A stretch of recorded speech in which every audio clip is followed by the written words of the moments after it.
Hola, I'm Alicia Navarrete, and this is your Week in Yucatan Today, presented by Yucatan Today and La Jornada Maya. Every week, we bring you Yucatan's local news in under 10 minutes. Only local news, featuring news you can use and a quick summary of recent events.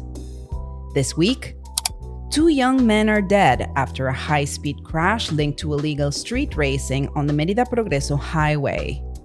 As the May heat wave continues, Merida has seen at least 2 major fires this week. 11 natural areas in Yucatan are receiving historic $12 million conservation funding. A federal ruling has banned injurious weapons during traditional bullfights at the upcoming Chicxulub fair.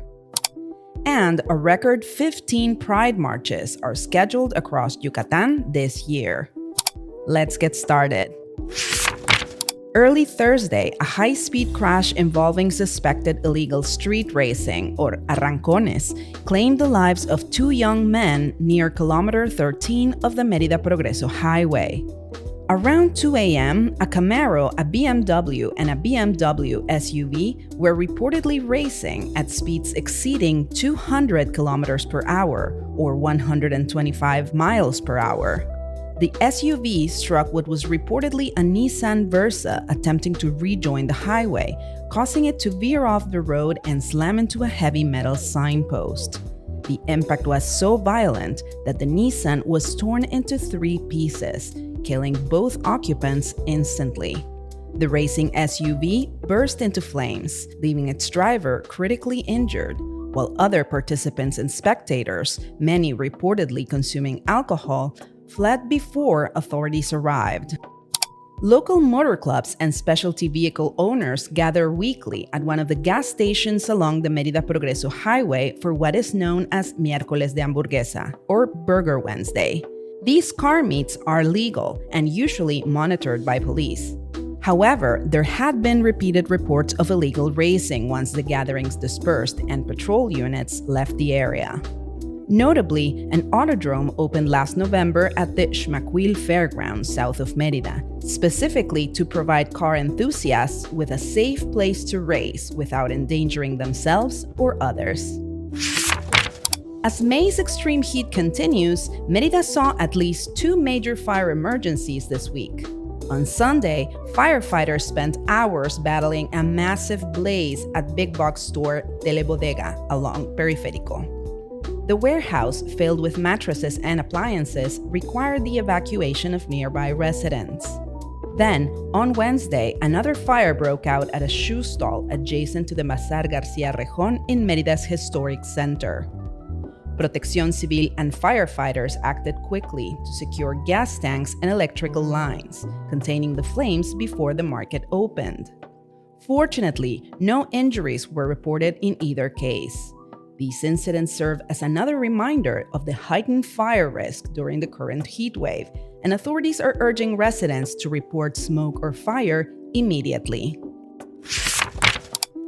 The governor of Yucatan, Joaquín Díaz-Mena, announced this week the Herencia Maya, or Maya Heritage Project, a historic $12 million initiative to protect more than 581,000 hectares across 11 natural areas in Yucatan.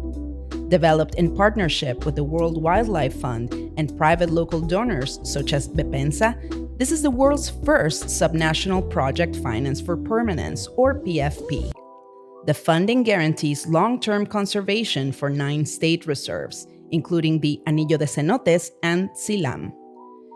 Beyond biodiversity, the project also protects water security for 1.3 million people and supports more than 114,000 residents living within the protected zones.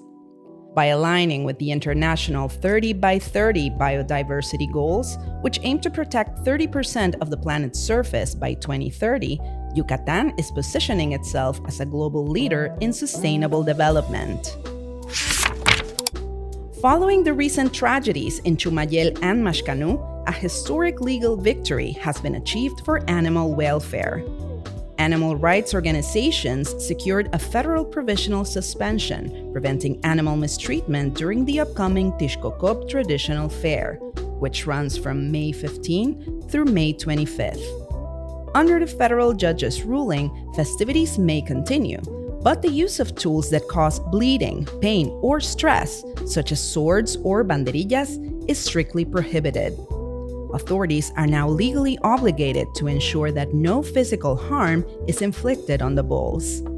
While the suspension is currently provisional, activists are pushing for these protections to become permanent across all of Yucatan.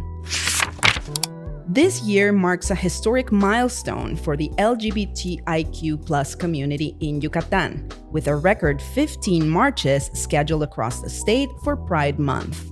Under the slogan, Libres de ser, orgullosos de avanzar, free to be, proud to advance, organizers are prioritizing the visibility of Maya identities and non-binary individuals. The mobilization begins May 23rd in Chelem and concludes July 11 in Tequit, with the massive Merida March scheduled for June 6th at 4 p.m. Organizers emphasize that these marches are a demand for justice, dignity, visibility, and safety, not just during Pride Month, but every day of the year. Now let's take a look at some fun stuff to include in your plans for the following days. On May 16, from 12 to 5 p.m., the Magical Neighborhood of Xcalachén comes alive with the 8th edition of the Chicharra Festival. If you're not familiar with this beloved pork-based dish, check out our beginner's guide linked in the show notes.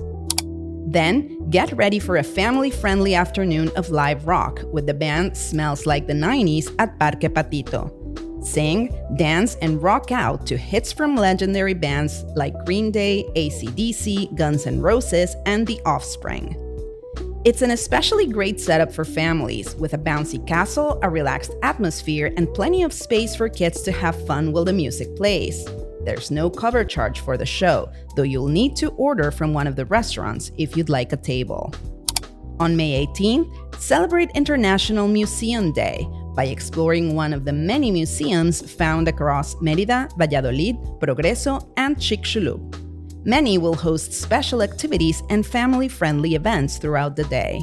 Check this episode's description for a guide to discovering your next favorite hidden gem.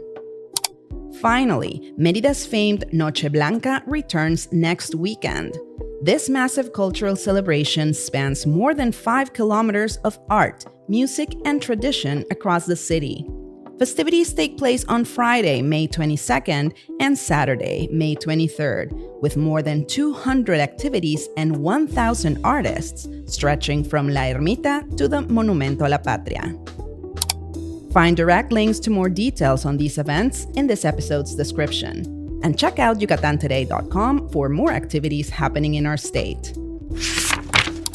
Every Friday, La Jornada Maya publishes a feature on one of the many native species that share the Yucatan Peninsula with us. Today, we're spotlighting the American avocet, the elegant blue stockings of the coast. Every winter, these North American travelers ditch the cold for our very own Yucatan wetlands. Think Celestún, Rio Lagartos, and those famous pink salt flats at Las Coloradas. What makes them a total showstopper? It's that upturned look. They sport long, blue-gray legs and a thin beak that curves gracefully upward. When they feed, they perform a scything dance, sweeping their bills side to side through the water, like they're conducting a tiny underwater orchestra. Here's a fun fact. While we see them with chic white and gray plumage here in Mexico, they actually sport a bright rusty orange head during breeding season up north. Read more about the American avocet by visiting lajornadamaya.mx. You'll find a link in this episode's description. That's your week in Yucatan today. We welcome your feedback, questions, and ideas. Get in touch with us at editor@yucatantoday.com. Your Week in Yucatan Today is jointly produced by Yucatan Today and La Jornada Maya. Make sure to leave a rating, subscribe, and recommend our podcast to help us bring you a summary of Yucatan's local news in English. Yucatan Today is your Yucatan companion guide. Find our travel, culture, and food content at yucatantoday.com. La Jornada Maya is a print and digital newspaper with the most relevant information from the Yucatan Peninsula, Mexico, and the world. I'm your host, Alicia Navarrete. Thank you for listening.